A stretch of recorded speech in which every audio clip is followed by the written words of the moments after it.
Waste بڑے بڑے دعوے کرتا ہے، عملاً یہ ہے کہ دنیا میں سب سے زیادہ جو سیکس ورکر کی ٹریفکنگ ہے بچیوں کی اور بچوں کی، وہ یورپ میں ہے۔ دنیا میں سب سے زیادہ آرفن بچوں کو زندہ سینے پھاڑ کے ان کے آرگنز نکال کے آنکھیں نکال کے بیچنے کی 27 لاکھ وکٹم ہیں جو یورپ میں ہیں، پاکستان میں نہیں ہیں۔ ہم نے جب پاکستان نے اس پہ سائن کیا، اقوام متحدہ کا جو ادارہ ہے، اس کے بعد یونیسیف نے کہ بچوں کے یہ حقوق ہیں، یہ حقوق ہیں، یہ تو ہم نے سارے مان لیے، چونکہ ہم تو پہلے سے پریکٹس کر رہے تھے۔ لیکن مصیبت یہ ہے کہ ہمارے جن لوگوں کا ایمان کمزور ہوتا ہے، پریکٹس نہیں ہوتی، دے آر ناٹ پریکٹسنگ مسلم، جب یہ بچہ ان کے پاس دکان پہ کام کرتا ہے، وہاں وہ اس کے باپ کے طور پہ بیہیو نہیں کرتے، وہاں وہ اس کے گارڈین کے طور پہ بیہیو نہیں کرتے، وہاں وہ ایک سفلی درندے کے طور پہ کام کرتے ہیں، انہیں لگتا ہے کہ اٹس ایزی ٹو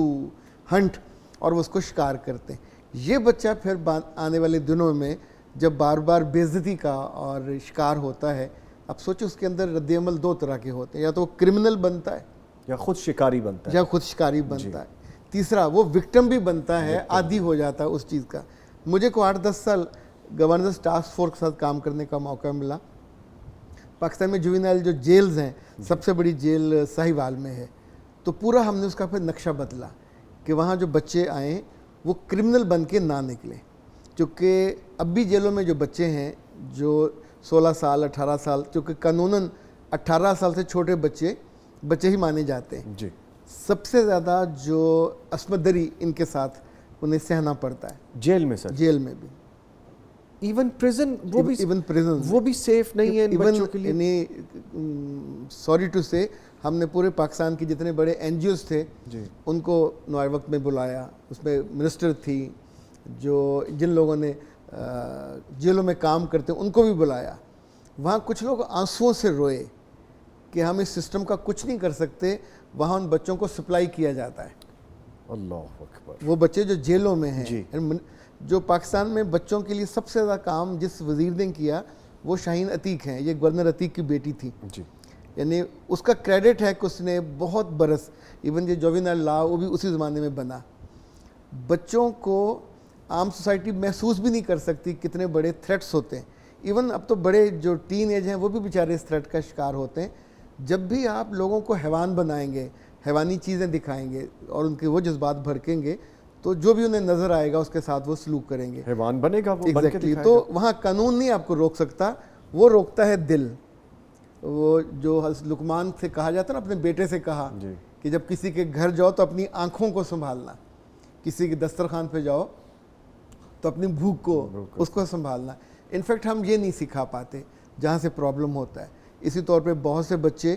جو تعلیم کے لیے جاتے ہیں وہ وہاں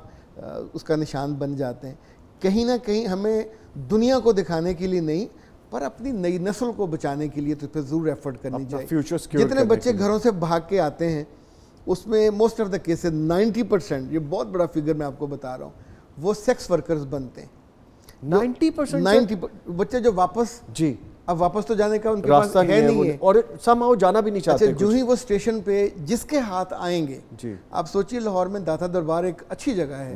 پر وہاں فیملیز کے ساتھ گئی ہوئی بچیاں سیکنڈ کے ساتھ وہاں سے کڈنیپ ہوتی ہیں، اور پیچھے بازاروں میں وہ جہاں چھپائی جاتی ہیں، اس کے بعد وہ ساری عمر صرف سیکس ورکر بن کے کام کر سکتی ہیں، ان کو کوئی بھی ریسکیو نہیں کر سکتا۔ یہ سب کو پولیس کو بھی پتہ ہوتا ہے، صرف والدین، اگر والدین کو پتہ بھی چل جائے وہ واپس بھی لینے پہ تیار نہیں ہوتے، کیسے لے لیں؟ سو یہ اپنے ہی لوگ، کسی غیر مسلم کے ہاتھ یہ نہیں ہوتا، اپنے ہی وہ لوگ جو دین سے دور ہوتے ہیں، جو سماج سے دور ہوتے ہیں۔ دیکھیں بچوں کے لیے 4 چیزیں لازمی ہیں، اس کا جسم بھی محفوظ رہے، اس پہ وہ پریشر نہ پڑے، اس کی روح بھی زخمی نہ ہو، اور اس کو آگے بڑھنے کا موقع بھی ملے۔ اور اس کو کیا حق دینا چاہتے ہیں؟ کھانا بھی اس کو ملے گا، کپڑے بھی ملیں گے، پر جب بھی ہم کہتے ہیں اس کو رائٹس ملیں، تو رائٹس کام کرنے سے روکنے کا کوئی نہیں روک رہا، اس کو عزت ملنی چاہیے، اس کو حفاظت ملنی چاہیے، اور اگر آگے بڑھنا چاہتا ہے، یعنی اب ہمارے قانون میں لکھا ہوا ہے، قانون کا جو آرٹیکل 11 ہے وہ یہ کہتا ہے کہ ہر بچے کو اس کی اہلیت کے مطابق کام دیا جائے اور اہلیت کے مطابق اس کو اس کا معاوضہ دیا جائے۔